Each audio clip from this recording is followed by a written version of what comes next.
When I opened my eyes, the world was a blur of sterile white. The scent of disinfectant clung to my skin, my throat dry like sandpaper. I tried to move. Nothing. My limbs felt foreign, heavy, as if they didn't belong to me anymore. Then, I saw her, Narmeen. She sat beside my bed, her hands neatly folded in her lap, her gaze fixed on me. For a moment, my heart stilled. She looked sad, relieved even. And then I noticed something strange. She wasn't reaching for me. She wasn't crying tears of joy. She wasn't whispering my name in disbelief. Instead, she was frozen. Like she had seen a ghost. Narmeen. My voice was hoarse, weak. I barely recognized it. Her eyes flickered, her throat bobbing as she swallowed. Mark? She sounded afraid. My mind was slow, struggling to piece things together. What happened? My head throbbed as I spoke. How long have I been?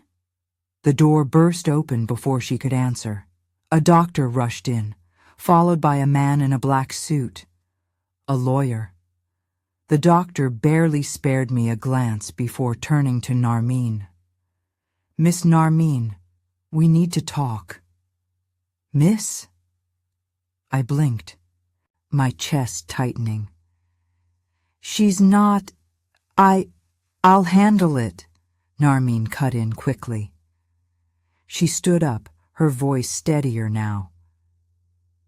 Can we talk outside? The lawyer hesitated, glancing at me before following her. The moment she left, something inside me screamed that something was wrong. I reached for the IV in my arm, yanking it out despite the sharp sting. The machines beeped wildly as I swung my legs over the bed, nearly collapsing under my own weight. My body was weak, but my will was stronger. I staggered to the door, pressing my ear against it. And then I heard it. That's impossible! The lawyer's voice was urgent. He wasn't supposed to wake up. Silence. Then Narmeen's quiet voice, cold and sharp. Then we have a problem, because Mark is alive, and he still legally owns everything. My pulse roared in my ears. What the hell was she talking about? And why did it sound like she wished I had never woken up? I had always trusted Narmeen, or at least I thought I had. We had been together for 4 years before my accident, a perfect couple on the outside, but something much darker beneath. I was wealthy, the sole heir to my family's fortune, and she was everything society expected of a woman meant to stand by my side. Beautiful, poised, calculating. I just hadn't realized how calculating. We had met through mutual friends, one of those introductions that felt inevitable. She was charming, with an easy smile and an effortless way of making people feel like they belonged. At first, I thought she saw me for who I was, not for what I owned. But over time, little things started to surface. She was always curious about finances, not in a casual way, but with a sharpness that sent alarms through my head. She asked questions that most people wouldn't. How much is your estate worth? What happens to your assets if something happens to you? I had laughed it off, thought nothing of it, because I was in love, because I was an idiot. 3 years ago, my world shattered. It was supposed to be a simple drive home. I barely remember the impact. Just the screech of tires, a blinding flash, and the sensation of my body being ripped apart. When I woke up today, I thought I had survived against all odds. But now I realized I had woken up into a nightmare. Pressed myself against the hospital room door, straining to hear more. "We have to move quickly," Narmeen's voice was sharp, "before he starts asking questions." The lawyer spoke lower, but I caught his words. "It's complicated. You signed everything under your name after his accident. If he challenges it, I couldn't hear the rest." A cold shiver ran down my spine. I stumbled back, my mind racing. Signed everything under her name? Memories started piecing together in my mind, fractured and disjointed. Before the accident, I had made Narmeen my beneficiary, a safety net in case something happened to me. I had trusted her, and in return, she had erased me. The door clicked. I barely managed to steady myself before Narmeen stepped back in. She had a look on her face I had never seen before. Not worry, not love, something more dangerous. Control.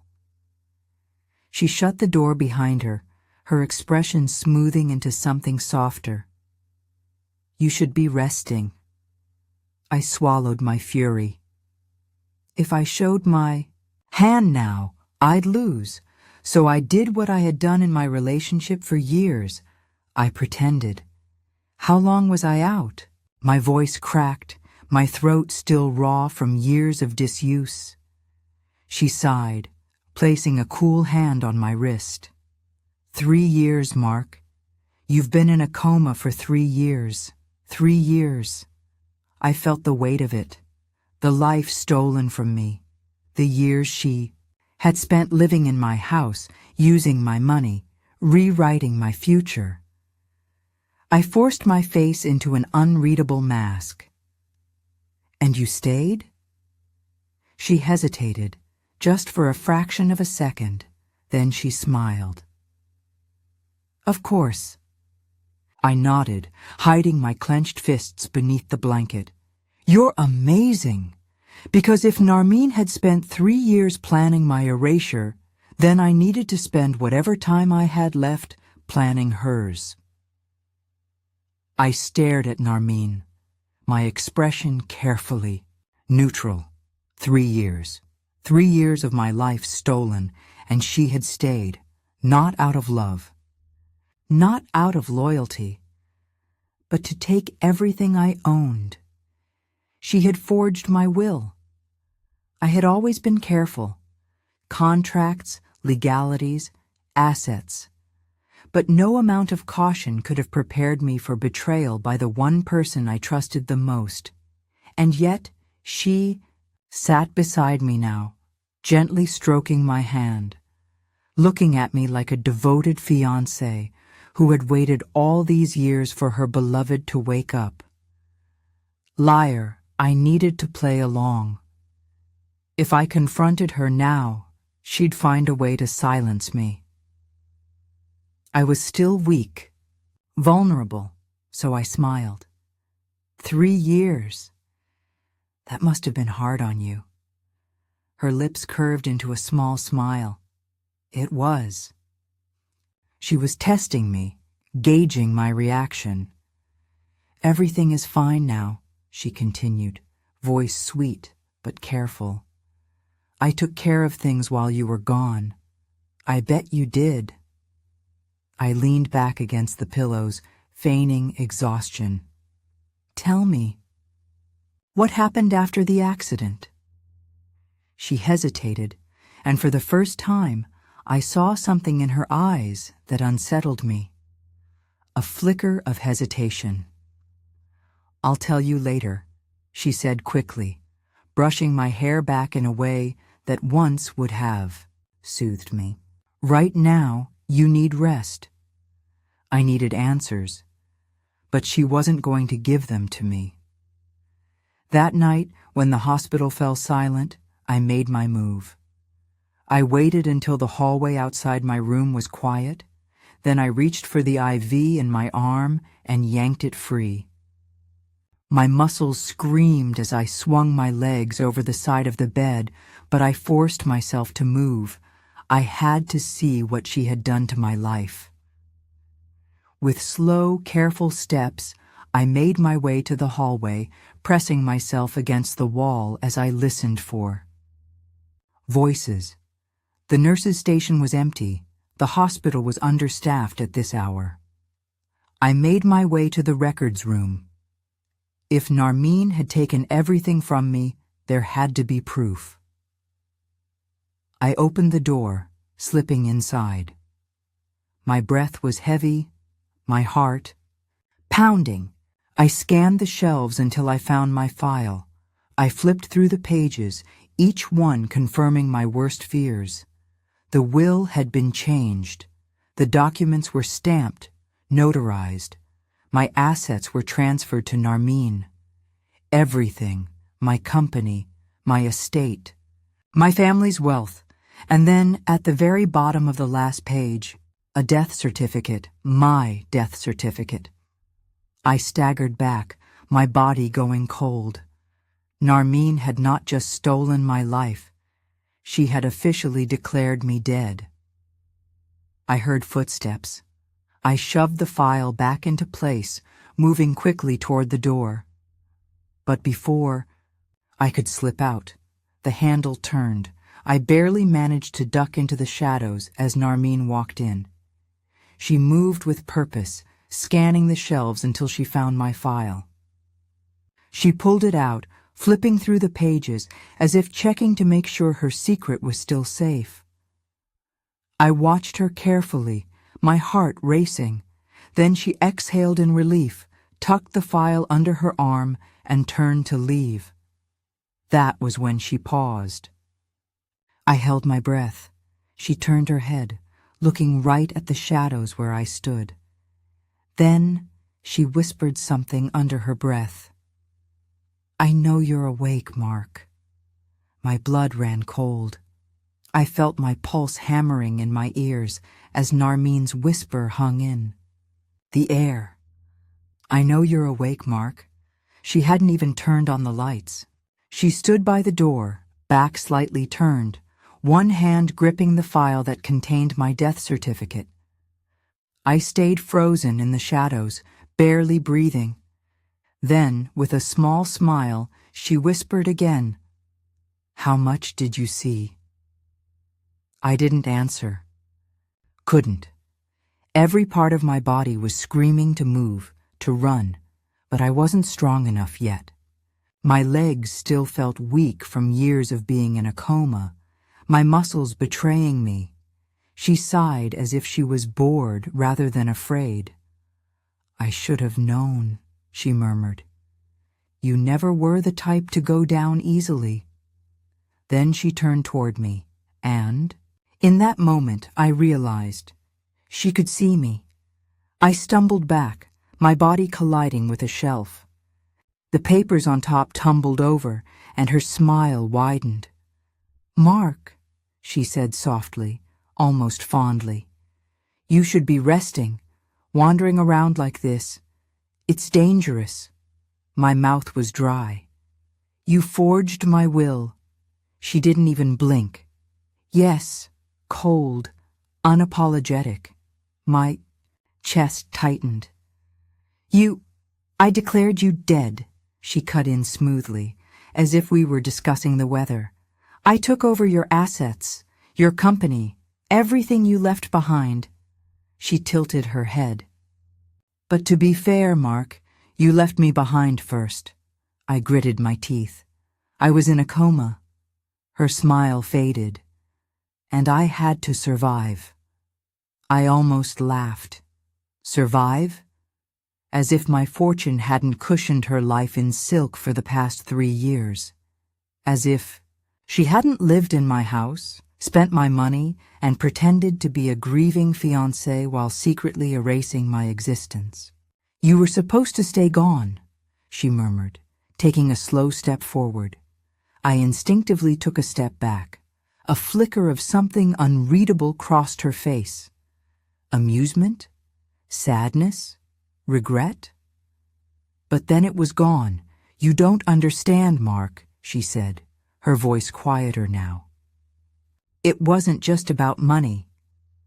I clenched my fists. "Then what was it about?"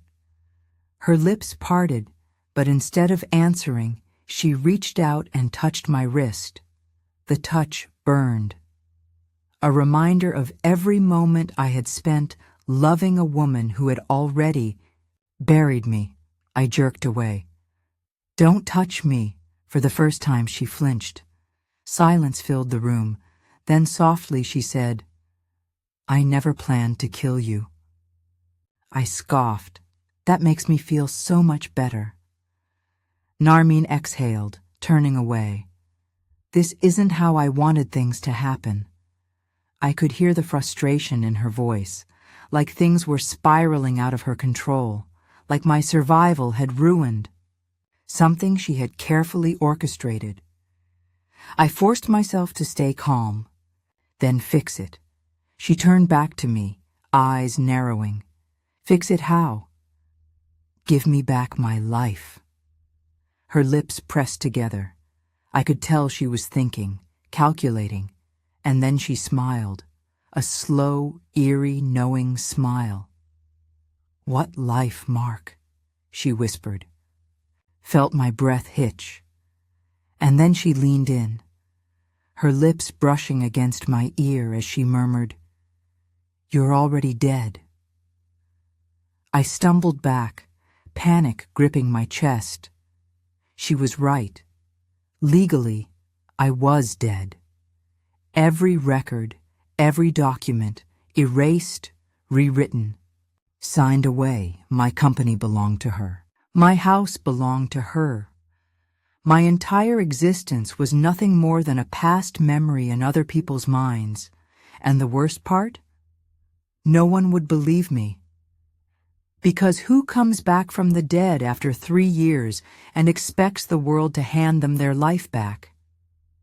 She must have seen the realization dawn on my face because she sighed, almost pitying me. "You should go back to your hospital bed," she murmured, stepping past me toward the door. "Pretend none of this happened." I swallowed, my throat tight. "And if I don't?" She glanced at me over her shoulder. "Then I'll have to make sure you do." The threat was soft, almost affectionate, and I knew, without a doubt, if I didn't act fast, I wouldn't survive this a second time. I had one chance. One chance to take back my life. One chance to destroy Narmeen before she destroyed me first. I had to move fast. The moment Narmeen left the records room, I forced my body to steady itself. My world had shattered twice in a single night. First, when I woke up to find my life stolen. Second, when I realized she wasn't even trying to hide it. She had looked me in the eye and said, "You're already dead." And the worst part? She wasn't wrong. Legally, I had no identity. No proof of existence. If I walked into my own house right now, the security guards, my security guards, would probably throw me out like a trespasser. I had lost everything, but she had underestimated me.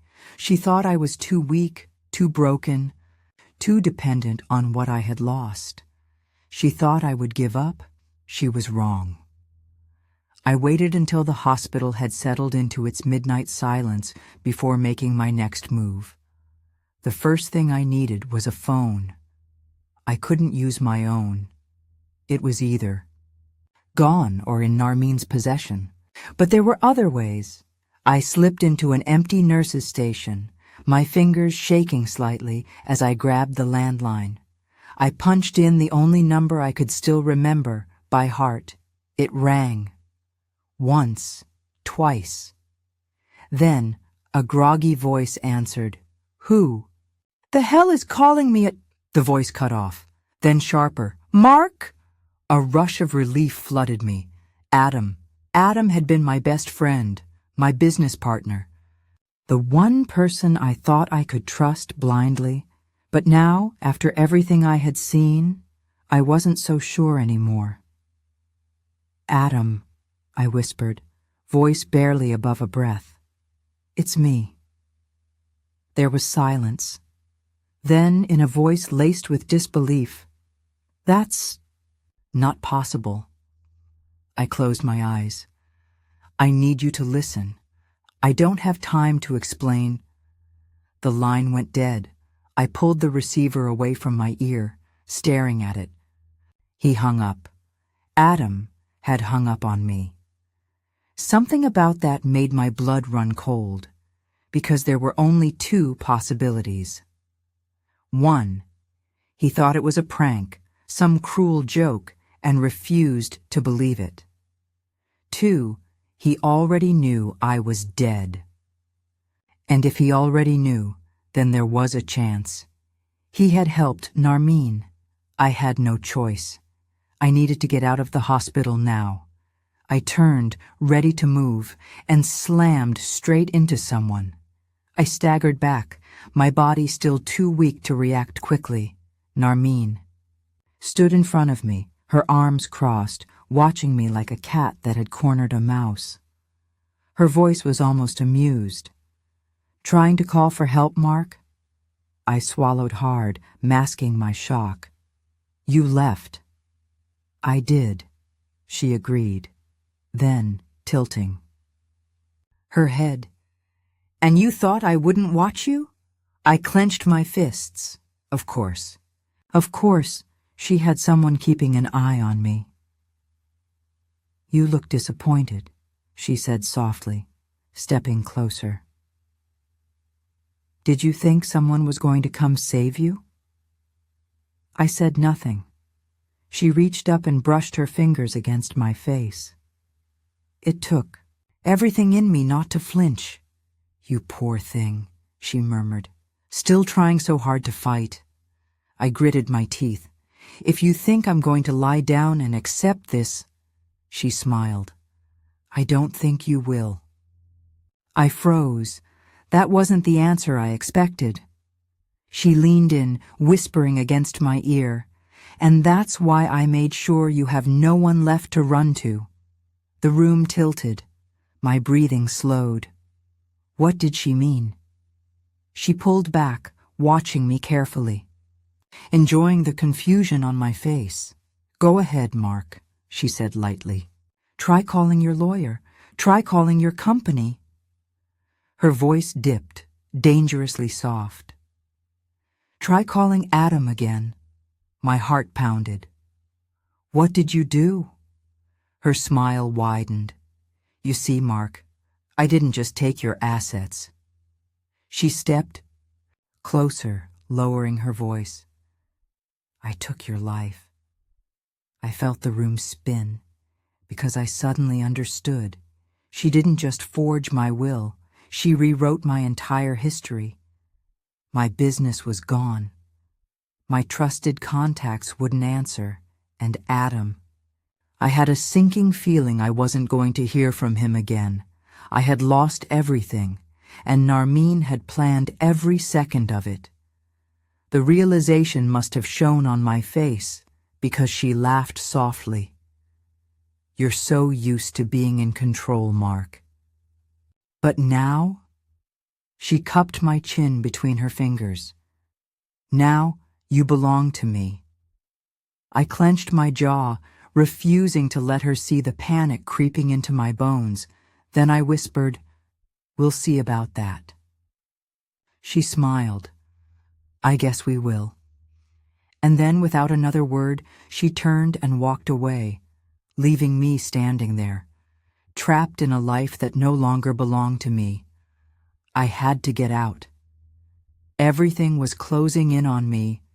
Narmeen's lies, the world that had moved on without me, the fact that I no longer legally existed. She had taken everything, and the worst part? She had planned it so well that no one would question her. I was the dead man walking. But not for long. I took a deep breath, forcing myself to focus. Narmeen thought she had won. She thought I was broken. That's what made her weak.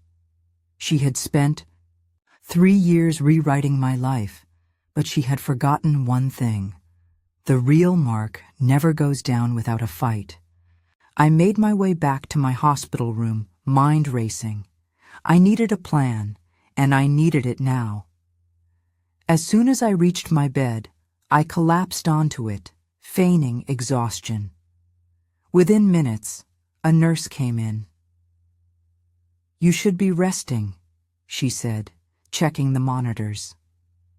I gave her a weak smile. "I just needed some air." She sighed, shaking her head. "Miss Narmeen said you'd be stubborn." I froze. "Miss Narmeen." I clenched my jaw. She takes good care of me, doesn't she?" The nurse brightened. "Oh, she does. She visits every day. Made sure you got the best treatment. She's been handling everything since your accident.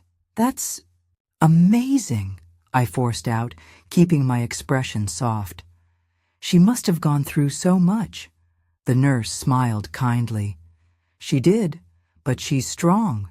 You're lucky to have someone like her." Lucky. I almost laughed. Instead, I nodded. I owe her everything.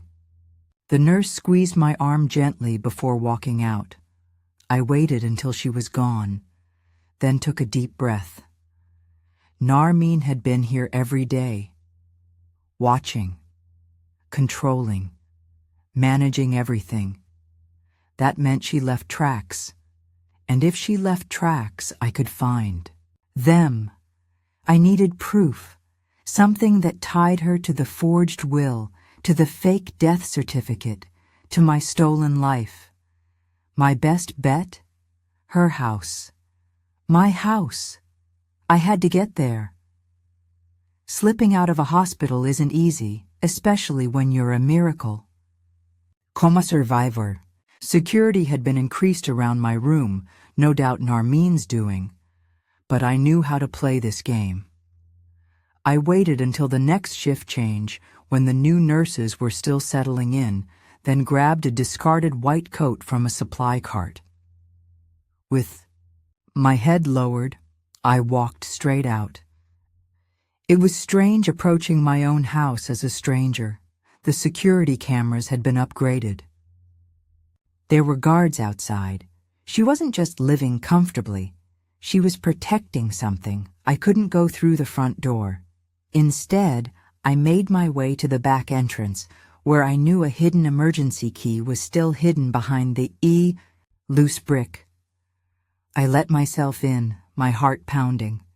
The house was dark, silent. Everything looked the same, except it wasn't. Narmeen's touch was everywhere. New furniture, different paintings, expensive jewelry left carelessly on tables. She had settled in like she belonged here. I moved quickly, making my way toward her office. If she had been orchestrating this entire scheme, that's where she would have left traces, and I was right. Her desk was spotless, but the drawer was locked. I gritted my teeth, searching for the spare key. It wasn't there. Then, my eyes landed on her purse. My hands moved before I could hesitate. I opened the side pocket and found the key. I rushed back to the drawer, unlocked it, and pulled it open. Bingo! Inside were legal documents, folders, bank statements, a contract with my signature, but I had never signed it, and at the bottom of the pile, a letter. I picked it up, my pulse quickening. It was addressed to the estate attorney. As Mark's fiancée and legal beneficiary, I will ensure all assets are transitioned smoothly. His death has been a great loss, but I will uphold his legacy. A great loss. I gritted my teeth. I wasn't even dead, and she had mourned me on paper. I took photos of everything, every single page. And then I heard it, a car pulling up outside. I barely had time to shove everything back before I heard the front door open. Narmeen, my heart stopped. Adam. I pressed myself against the wall, my breath coming in shallow gasps. Where is he? Adam's voice was tense. Still at the hospital, Narmeen replied smoothly. But not for long. Silence, then Adam's voice, lower this time. You said he wouldn't wake up? I knew it. My fingers curled into fists. Adam had been part of this. You panicked, Narmeen said sharply. That phone call? He recognized your voice. Now he knows you're involved. Adam cursed under his breath. What do we do? We handle it. How? She sighed. We finish what we started. I walked out. Their heads snapped toward me at the same time. Narmeen froze. Adam's face went white. You look surprised, I said coolly, stepping forward. Didn't expect me to be in my own house? Narmeen recovered quickly, too quickly. Mark, she purred, stepping toward me. You should be resting. Funny, I said, pulling my phone out of my pocket. Because I think I've done plenty of that in the last 3 years. I turned the screen toward them. The photos, legal documents, bank transfers, forged signatures, everything. Adam stumbled back. You. His voice trembled. You don't understand. Mark, save it, I snapped. I understand just fine. Narmeen's eyes darkened. You won't get away with this. I smiled. Neither will you. I dialed the number. She lunged for me. I dodged just in time, shoving her back as Adam tried to grab. My phone. Too late. The call connected.